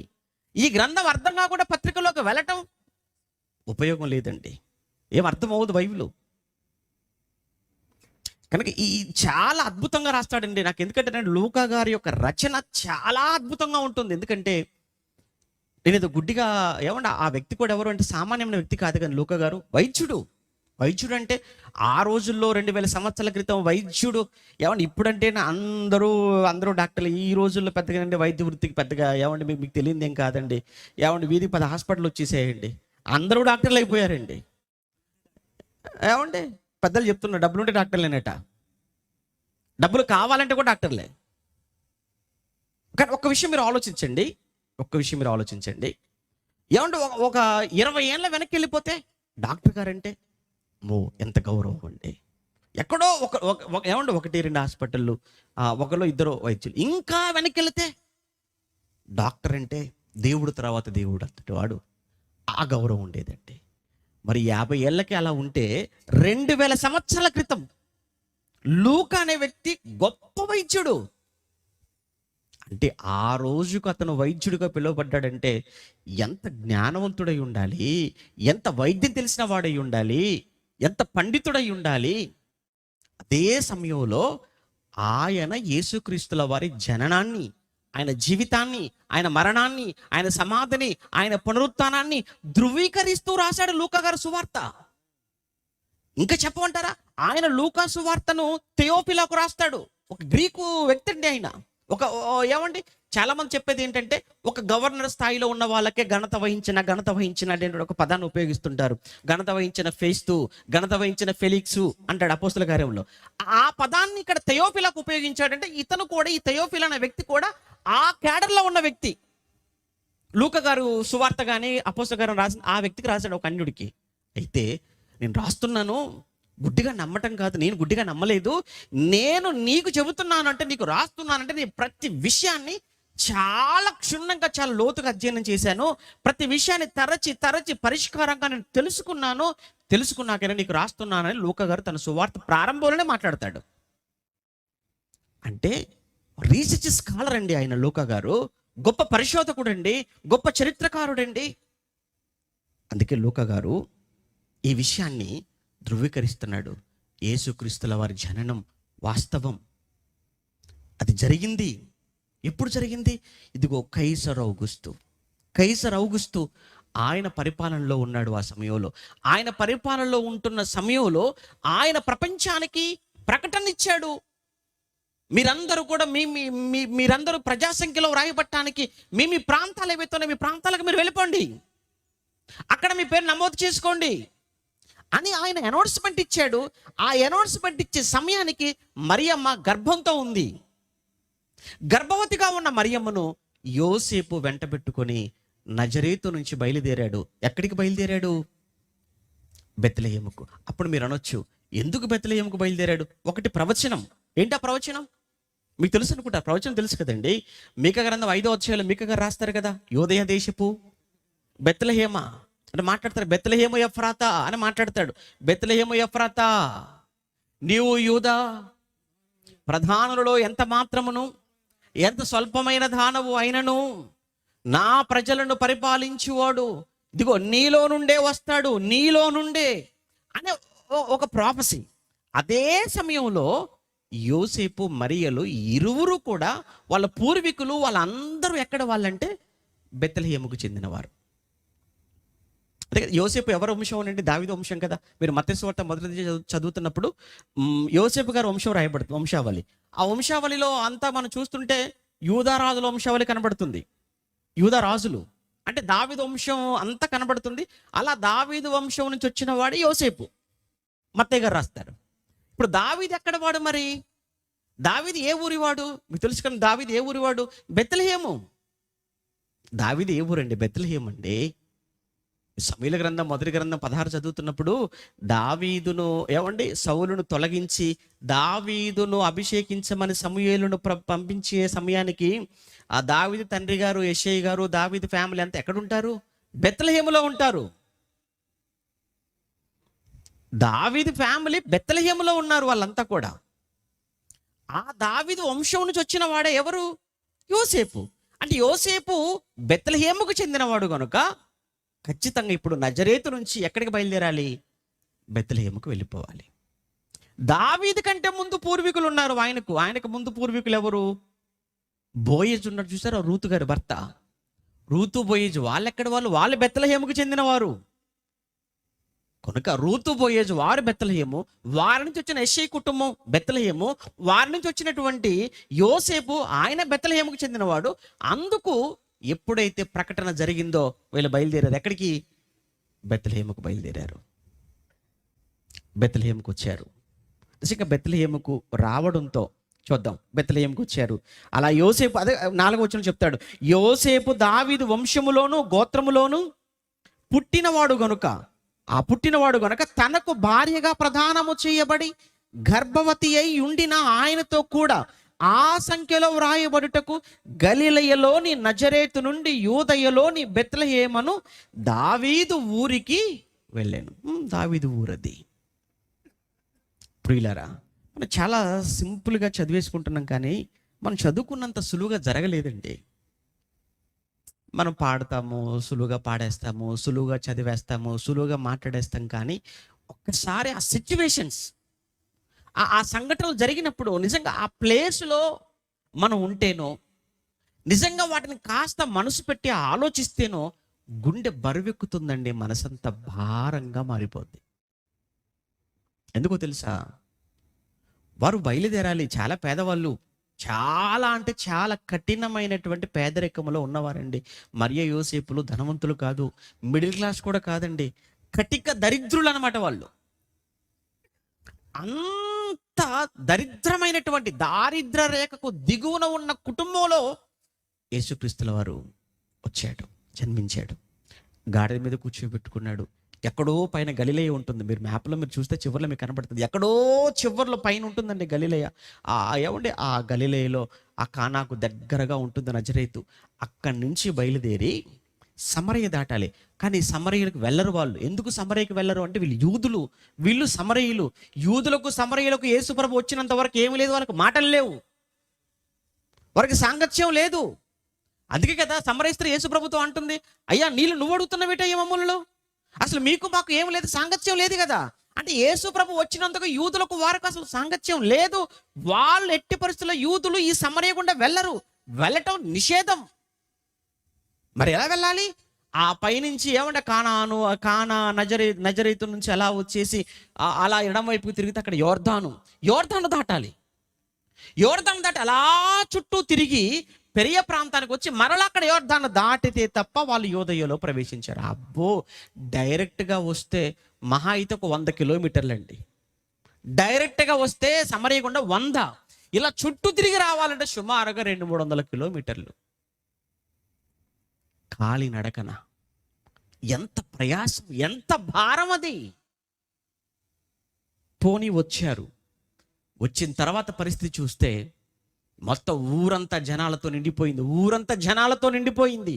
ఎందుకు? సెన్సస్ కోసం వచ్చారు. ఇలానే చెదిరిపోయిన వాళ్ళందరూ వచ్చారు ఇప్పుడు లెక్కలకు. అసలే ఆ ఊరు చాలా చిన్న ఊరు. ఆ చిన్న ఊరిలో వెళ్ళిపోయిన వాళ్ళందరూ వచ్చేటప్పటికి ప్లేస్ ఎక్కడా, స్థలం ఎక్కడా? కనీసం ఆ మనుషులు మరియమ్మ పరిస్థితిని చూసి కూడా ఎవ్వరు ఇంట్లో చోటు ఇవ్వటానికి కూడా ఇష్టపడలేదు. ఎక్కడ కనిందో, కన్న తర్వాత తీసుకుని వెళ్ళి ఎక్కడ పడుకోబెట్టారట? యేసుక్రీస్తు ప్రభుల వారిని పశువుల తొట్టిలో పడుకోబెట్టేశారు. ఏమండి, మనకు ఆనందంగా ఉందండి ఈరోజు. మనం చాలా హ్యాపీగా ఉన్నాం, చాలా సంతోషంగా ఉన్నాం. మనం మెరీ మెరీ క్రిస్మస్ అంటున్నాం, హ్యాపీ హ్యాపీ అంటున్నాం. నిజంగా నువ్వు సంతోషపడు, తప్పులేదు. ఆనందంగా ఉండండి, తప్పులేదు. కానీ ఆ రోజు మరీకి ఎక్కడ ఆనందం? యోసేపుకి ఎక్కడ ఆనందం? యేసు పరిస్థితి ఏంటండి? తొట్టిలో ఉన్నాడండి ఆయన, పశువుల తొట్టిలో ఉన్నాడు. ఏముంటుంది పశువుల తొట్టిలో? అంత పేడతో నిండిపోయి, మూత్రంతో నిండిపోయి, గడ్డితో నిండిపోయి, ఏమంటే ముక్కులు మూసుకునే పరిస్థితి. ఏంటి ఇంత దరిద్రమా పశువులతో? అంత దరిద్రం. మనం ఏం చేసాం? మేక ఏమంటాం, చక్క డెకరేషన్ లైట్లు పెట్టేసి ఏమంటే యేసుప్రభుని తీసుకెళ్ళి అందులో పడుకోబెడుతుంటారు. చాలా మంది చర్చిల పక్కన ఏమంటే పశువుల పాక వేసేస్తారు. పశువులు ఉంటాయి లోపల, ఉండవు. ఏమంటే చూస్తుంటే పిల్లకి ఏం చెప్తున్నారంటే, ఏంటి ఎంత అందమైన దాంట్లో పుట్టాడా యేసుప్రభు? ఏంటి ఇంత చక్కటి డెకరేషన్, ఇంత చక్కగా చేసిన దాంట్లో పుట్టాడా? బాగానే ఉంది కదా అనుకుంటున్నారు. ఏం బాగుందండి, ఏం బాగుంది అంటే అలాంటి దరిద్రమైన భయంకరమైన వాసనతో నిండిన అక్కడ ఆయన ఎవరండి? ఆయన ఎవరో? ఆయన ఎవరో, ఎంతటి వాడో మీకు తెలియదేం కాదు. పరలోకంలో దేవునితో సమానుడు, దేవుని స్వరూపం కలిగిన వాడు. కలిగి ఉన్నది ఏది ఆయన లేకుండా కలగలేదు. సర్వమును చేసిన వాడు. ఒక్క మాటలో సర్వ సృష్టికి ఆయనే ఆది సంభూతుడు.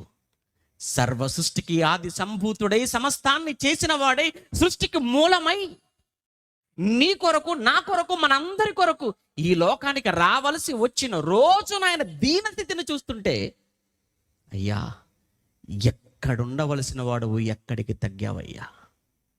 సృష్టికి ఆవల ఉండవలసిన వాడు ఈ సృష్టిలో ఇంత దీనస్థితిలోనిక. యేసును చూసినప్పుడు మనం నేర్చుకోవలసిన ఒక గొప్ప సత్యం, అంతటి వాడు ఇంతగా తగ్గినప్పుడు మనం ఎంతటి వాళ్ళం, మనం ఎందులో తగ్గుతున్నాం, ఎక్కడ మనకున్న దీనత్వం? ఎంత దీనాతి దీనమో ఓ యేసయ్య అని పాట పాడతారు. ఆయనకుంది, నీ సంగతి ఏంటి? ఆయనకుంది, నీ సంగతి ఏంటి? మన సంగతి ఏంటి? మనం అంటాం, మనం ఎందుకు తగ్గాలి? ఏ విషయంలో తగ్గాలి? మనం ఎందుకు తగ్గాలి? ఏ విషయంలో తగ్గాలి? నేనే ఎందుకు తగ్గాలి? మాట్లాడరండి, చాలామంది మాట్లాడతారండి. ఎందుకండి క్రీస్తు నమ్ముకోవడం? ఎందుకండి క్రైస్తవులుగా పిలువబడటం? ఎందుకండి ఇక సేవకులంగా? ఏంటి మనకున్నది ఏంటండి? ఎందులో ఏంటి ఎక్కువ? మనం జ్ఞానం అంటావా? నిన్ను మించిన వాళ్ళు 100 మంది ఉన్నారు పైన. నువ్వే జ్ఞానవంతుడు అనుకుంటే. డబ్బు అంటావా? నిన్ను మించిన వాళ్ళు లక్షల మంది ఉన్నారు. ఎందులో గొప్ప వాళ్ళం మనం? ఒకరిని మించిన వారు ఒకరు కనబడుతున్నారే కళ్ళ ముందే. దేన్ని బట్టి అతిశయిద్దాం? దేన్ని బట్టి గర్విద్దాం? దేన్ని బట్టి మనం ఎక్కువ అనుకుందాం చెప్పండి? ఆయన కంటే దేనికి సరిపోతామండి మనం? అసలు ఏ మాత్రపు వారం అండి? అంత గొప్పవాడే అంతగా తగ్గినప్పుడు, అంత గొప్పవాడు అంతగా తగ్గినప్పుడు ఆయన జీవితాన్ని జ్ఞాపకం చేసుకుంటున్న మనం, ఏది మనలో తగ్గింపు? ఎక్కడుంది తగ్గింపు? అందుకే అంత గొప్పవాడు అంతగా తగ్గాడు గనక అంతగా దేవుడు ఆయన్ని హెచ్చించాడు.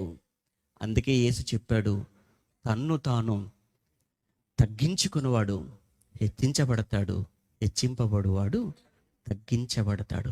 నిజంగా యేసు ఎంతగా హెచ్చించబడ్డాడో ఒక్క మాట ఈ క్రిస్మస్ సందర్భంగా మీకు చూపించి నేను ముగించేస్తాను. ఫిలిప్పీలకు రాసిన పత్రిక, అపోస్తలుడైన పౌలు గారు ఫిలిప్పీలకు రాసిన పత్రిక, ఫిలిప్పీలకు రాసిన పత్రిక 2వ అధ్యాయం 8 నుంచి మనం చదువుతున్నప్పుడు, మనం 7లో మనుషుల పోలికగా ఏమండి, దేవుడు తన స్వరూపాన్ని పోగొట్టుకొని, తన పోలిక దేవుని పోలికను పోగొట్టుకొని మనుషుల పోలికగా మనుషులలో మరలా దాసుని స్వరూపము ధరించుకొని తన్ను తానే రిక్తునిగా చేసుకొనెను. మరియు ఆయన ఆకారమందు మనుష్యుడిగా కనబడి మరణము పొందునంతగా, అనగా శిలువ మరణము పొందునంతగా విధేయత చూపిన వాడై తన్ను తాను తగ్గించుకొనెను. ఎంతగా తగ్గించుకున్నాడు! విచిత్రం ఏంటంటే, ఇక్కడికి మీరు ఎందుకు వచ్చారండి అని అడిగారు అనుకోండి, నన్ను అడిగితే ఏమండి వాక్యం చెప్పడానికి వచ్చానండి, మమ్మల్ని అడిగారు వినడానికి వచ్చామండి. ఏసుని అడిగారు అనుకోండి, చావడానికి వచ్చానండి. చావడానికి. ఎవరంటారండి ఇందులో? నన్ను అడిగితే నేను వాక్యం చెప్పడానికి వచ్చానండి, మీరు వినడానికి వచ్చారండి. కానీ ఆయన, ఎందుకు వచ్చావయ్యా మహానుభావా ఈ లోకానికి? చావడానికి వచ్చాను, ప్రాణం పెట్టడానికి వచ్చాను, ప్రాణం ఇవ్వడానికి వచ్చాను. ఆయన వచ్చిందే ప్రాణం పెట్టడానికైతే, ఆయన వచ్చిందే చావడానికైతే, పనికిమాలిన వాళ్ళు మాట్లాడుతూ మాట అంటుంటారు ఈ మధ్యకాలంలో బాగా వెళ్ళి, ఆయన కాపాడుకోలేకపోయాడండి, ఆయన మనల్ని ఏం కాపాడు, పిచ్చోడవాడు. ఆయన వచ్చిందే చావడానికి, ఆయన వచ్చిందే ప్రాణం పెట్టడానికి. సిలువలో ప్రాణం పోయింది చూస్తున్నావు, చనిపోయిందే చూస్తున్నావు. 3వ దినాన్న తిరిగి లేచాడు. నీకు బొమ్మే చూసావు, బొరుసు కనబడలేదు నీకు, నువ్వు బొమ్మే చూసావు. 3వ రోజున బొరుసు కూడా ఉంది కదా. నువ్వు ఒకవైపు చూసావు యేసును, నీ గుండె ఆగిపోయి నిజం చెప్పమంటావా? మళ్ళీ వస్తున్నాడు రా, మళ్ళీ ఈసారి ఎందుకు వస్తున్నాడో తెలుసా? నీకు నేను రక్షించడానికి కాదు, నిన్ను వేసేయడానికే. అంతే మరి. ఎందుకు? రక్షకుడు మొదటి రాకడలో, 2వ మారు శిక్షకుడుగా రాబోతున్నాడు. అలా అని నువ్వు శిక్షించబడాలని మేము ఎవరూ కోరుకోవట్లేదు తెలుసా. ఆయన అంతటా అందరూ మారు మనసు పొందాలని తప్ప, ఆయన శిక్షకు, ఆయన కోపానికి పాత్రలు కావాలని ఆయనే కోరుకోవట్లేదు. మేము కూడా కోరుకో. నీ కొరకు ప్రార్థిస్తున్నాం, నీ కొరకు అందరూ ప్రార్థించే వాళ్ళే, విశ్వాసం మొదలుకొని సేవకుల వరకు అందరూ మీరంతా మారాలని కోరుకుంటున్నాం తప్ప మీరు ఎవ్వరూ శిక్షలోనికి వెళ్ళాలని అస్సలు కోరుకు. ఎందుకంటే బైబిల్ మాకు నేర్పిన నీతి, ధర్మం అంటావే, మాకు నేర్పిన ధర్మం ఏంటో తెలుసా? మనుషులందరి కొరకు ప్రార్థన చేయి, మాకు నేర్పిన ధర్మం. అధికారుల కొరకు ప్రార్థన చేయండి, బైబిల్ మాకు నేర్పిన ధర్మం. రాజుల కొరకు ప్రార్థన చేయండి, వాళ్ళు ఎవరైనా, ఎందుకంటే వాళ్ళు మీ రాజులు, మీకు అధికారులు, మీ పాలకులు, మనుషులు ఎవరైనా, వాళ్ళ హైందవులైనా ముస్లింలు ఎవరైనా, వాళ్ళందరి కోసం ప్రార్థన చేయండి అని బైబిల్ మాకు నేర్పిన ధర్మం. ఏది గొప్పది? అందరి కొరకు ప్రార్థించమన్న ధర్మం. రాజుల కొరకు, అధికారుల కొరకు యాచించమని చెప్పిన నా ఈ ధర్మం ఎంత గొప్పది చెప్పండి, ఎంత గొప్పది ధర్మం. ఈ ధర్మాన్ని అడ్డుకోవటమా? ఈ ధర్మాన్ని ప్రకటిస్తే భయమా నీకు? వద్దు. ఎంత గొప్పవాడండి యేసుక్రీస్తు. ఎందుకు ఆయన ఎంత గొప్పవాడయ్యాడు, ఎంతగా తగ్గించుకున్నాడో చూసావు. ఇప్పుడు దేవుడు ఏం చేయాలి? ఆయన చెప్పాడు, తను తాను తగ్గించుకున్నవాడు ఏమవుతాడు? హెచ్చించబడతాడు. అందుచేత అని ప్రారంభించాడు. తర్వాత వచ్చిన అందుచేత అంటే ఎంతగా తగ్గించుకున్నాడో చూసారు. 8లో 9వ వచనంలో మాట్లాడుతూ, అందుచేతను అంటే అంతగా తగ్గించుకున్నందుచేతను పరలోకమందున్న వారిలో గాని, భూమి మీద ఉన్న వారిలో గాని, భూమి క్రింద ఉన్న వారిలో గాని ప్రతి వాని మోకాలు యేసు నామమున వంగునట్లు, ప్రతి వాని నాలుకయు తండ్రి అయిన దేవుని మహిమార్థమై యేసుక్రీస్తు ప్రభువని ఒప్పుకొనినట్లు దేవుడు ఆయనను అధికముగా హెచ్చించి ప్రతి నామమునకు పైనామమును ఆయనకు అనుగ్రహించెను. ముల్లోకాలలో ఉన్న వారందరూ ఆయన ఎదుట మోకరించాలి. అట్టి ఆధిక్యతను తండ్రి ఆయనకి ఇచ్చాడు. ఎందుకు? అంతగా తగ్గించుకున్నాడు. ఏమండి, తగ్గండి. తగ్గటంతో మనం ఏమీ తగ్గం. మీకు అర్థమైంది? తగ్గటంతో ఏమి మనకేదో పడిపోతుంది అనుకోకండి. మీరు ఎంత తగ్గుతారో దేవుడు మిమ్మల్ని అంతగా హెచ్చిస్తాడు. నేను ఎందుకు తగ్గాలి అన్న మాట ఎప్పుడు మన నోట రాకూడదు. తగ్గుదాం, ఎంతకైనా తగ్గుదాం, ఎంతకైనా తగ్గించుకుందాం. మీరు తగ్గటం వలన మీ కిరీటం, మీ తగ్గటం వల్ల మీ ఏమంటారు, మీకున్నటువంటి ఏదో అధికారం లేకపోతే ఇంకా ఏదో మీకున్న గౌరవం పడిపోతుంది మీరు అనుకోకండి. మీరు ఎంత తగ్గి ఉంటారో, ఎంతగా తగ్గించుకొని ఉంటారో దేవుడు మిమ్మల్ని మర్చిపోయేవాడు కాదు. అంతకంతకు అంతకంతకు అంతకంతకు మిమ్మల్ని ఉన్నతమైనటువంటి స్థానంలోకి దేవుడు తీసుకుని వెళ్ళిపోతాడు. అదే ఈ క్రిస్మస్ 2024లో ఈ క్రిస్మస్ మీకు ఇచ్చేటువంటి సందేశం. తగ్గండి, దేవుడు మిమ్మల్ని గొప్ప చేస్తాడు. అదే యేసుక్రీస్తు ఈ లోకానికి వచ్చి చూపించింది తన జీవితంలో. తగ్గాడు, దేవుడు ఆయన్ని హెచ్చించాడు.